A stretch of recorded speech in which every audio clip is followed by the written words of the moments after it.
Nagsimula akong mag-spoken word noong college sa isang slam poetry sa school.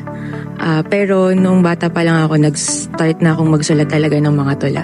Sa spoken word, mas nakilala ko ang sarili ko along with the community. Mas naging intact yung pagkatao at yung mga prinsipyo ko. Isa rin yung pribilehiyo na makapagbahagi ng kwento, pati na rin ma-experience ang danas ng iba't ibang tao sa pamamagitan ng tula. Tara po, samahan niyo po ako sa aking kwento dito sa Kwentong Kabarangay.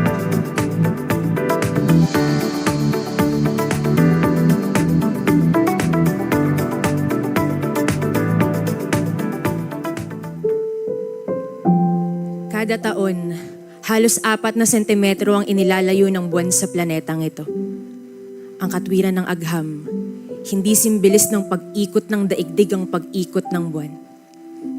Isang gabi, nangutang tayo ng tanglaw sa kanya upang ipakilala ang mga bagabag na luma ng siphayong mula sa mga damdaming hindi tinanggap ng aparador sa kanya-kanya nating silid, ngunit nandito pa rin, dala-dala, ala-ala. Ang buwan at ang iyong mata ay iisa. Kaya't nakalilito kung saan ko ibabaling ang tingin habang ipinakikilala mo ang talim ng mga tula.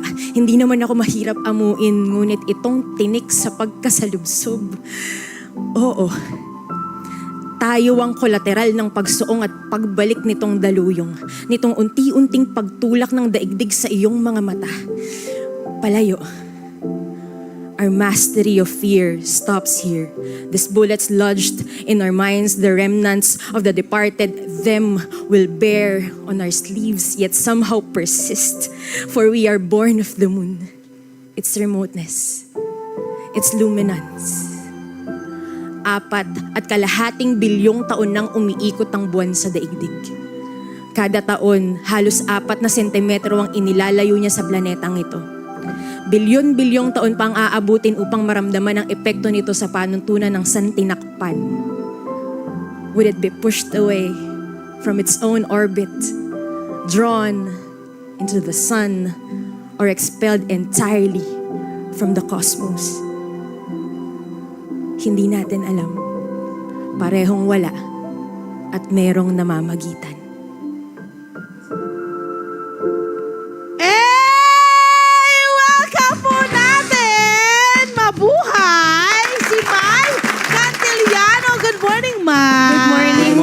Gaganito ko lang to ha. Mamaya ibabalik ko rin yan. Kasi baka mamaya magano siya ulit. Naman kami sa iyong performance. Naantig kami. Pinag-usapan namin ni Love, paano pa kaya yung kapag ikay nagsulat, hindi ba? Yeah. Ayan, balita ko best-selling ang iyong libro. Itong huli mong libro at yung mga nasulat mo pang iba. Actually, yun po yung una at huli ko pang libro. Oo. Hindi pa ulit ako nagre-release, pero... May follow-up yan, I'm sure. Yes. Ano pangalan ng libro Meron nito? Meron ba tayong larawan ng Picture libro niya? ng book or... Nandito pa yung libro niya? Anong tawag? Meron tayo? Anong pangalan? Wala rin tayo nun? Ano pangalan? Ang pamaganda ay kapag nakita mo na siya. Kapag nakita mo na siya. Yes. Okay. Pero Ganda nung laman noon. Tungkol siya actually sa paghahanap ng sarili, sa journey. Very nice. And then, actually, nirelease ko din siya sa music streaming platforms. Recorded versions. Nice. Kasi di ba marami mga audiobook, Marami di ba? ganun. Yes. Tapos Yes. ito ay may saliw ng musika, di ba? Yes. Ang ganda, So ikaw ganda. ba, nung kabataan mo, kasi bata pa naman siya, pero kailan ka nag-start ng paggawa? Nagsusulat na po ako ng tula talaga. Bata pa lang ako. Student. Oo. Nag-start ako sa Diaryo. Sa student journalist po ako. And then, na-expose ako sa creative writing nung nagteatro ako. Very nice. Malikhaing pagsulat. Yes. Kaya, Sino ang mga nilook up to mo na mga naunang mga spoken word artists? actually, more of yung mga manunulat natin, si Edgar Calabia Samar, yung may sulat ng Jano Silang. Oo.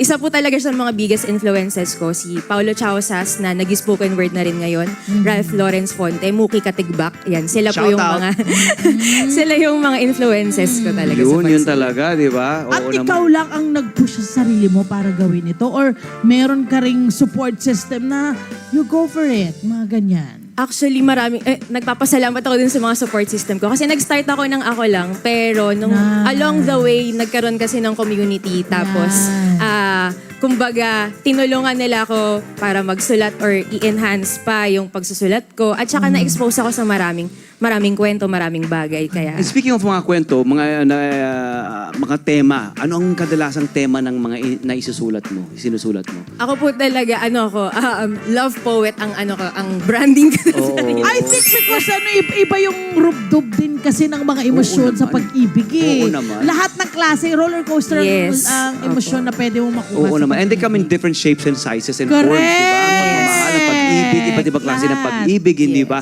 Tuwing kailan ka ba nagpe-perform? Saan ka kadalasang nagpe-perform? By invite po usually, pero meron kaming regular open mic night. Yeah. It's called Third Thursday. So it's every third Thursday of the month. Yes. Except December kasi busy. holiday season. Holiday season. Ito lang para lang maisingit natin kasi ang sinasabi nila na parang pinagtatawanan yung spoken word poetry. Ng ilan, ano? Ng Meron, ilan, I mean- hindi ba? Pero may gusto kayong ipaabot sa kanila. Yes. Parang recently kasi, di ba, parang yung spoken word, parang tingin nila puro hugot lang, puro biro lang, ganyan. Pero it's actually, we pour our hearts into it. Correct. Sa pagsasalat. So, kaya patuloy pa rin kami ng mga kasama ko tulad ni Leander Reyes na producer din ng Third Thursdays. Nag-spoken word tour kami last year. Pumunta kami sa mga probinsya para lang i-activate, kumbaga, yung communities doon. Nagturo kaming magsulat, nagpa-workshop kami, and ngayon meron ng mga ilan-ilan na regular shows din sa mga Very probinsya. nice. Yun ang maganda. Alam mo, nun. ang sinasabi, isa sa mga unang spoken word artist, si Francisco Balagtas. Correct. At ang kanyang mga kasama. Kaya kami balagtasan sa Yung mga Bulacan. balagtasan na yan, Spoken word artists That's how it yun. Yun ang mga started. nauna. Diba? Yung mga Yeah. OG. At syempre, nakakatuwa na ipinagpapatuloy mo ng Mga OG. henerasyon ni na May, diba? Nakakatuwa. Ah. Anong yung message? Last na lang. Anong yung message? Quickly, before we go.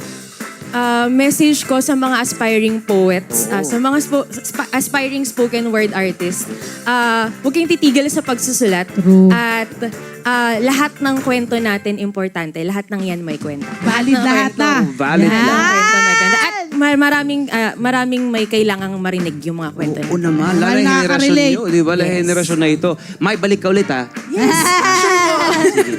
Hello po mga Kanet 25! Si Kuya Tony Pet po ito mula sa Love, Tony Pet and Everything. For more Love, Tony Pet and Everything updates, just click on our subscribe button and follow us on our Net25 social media pages at Net25 TV and at Net25 Entertainment Facebook. Magkita-kita po tayo!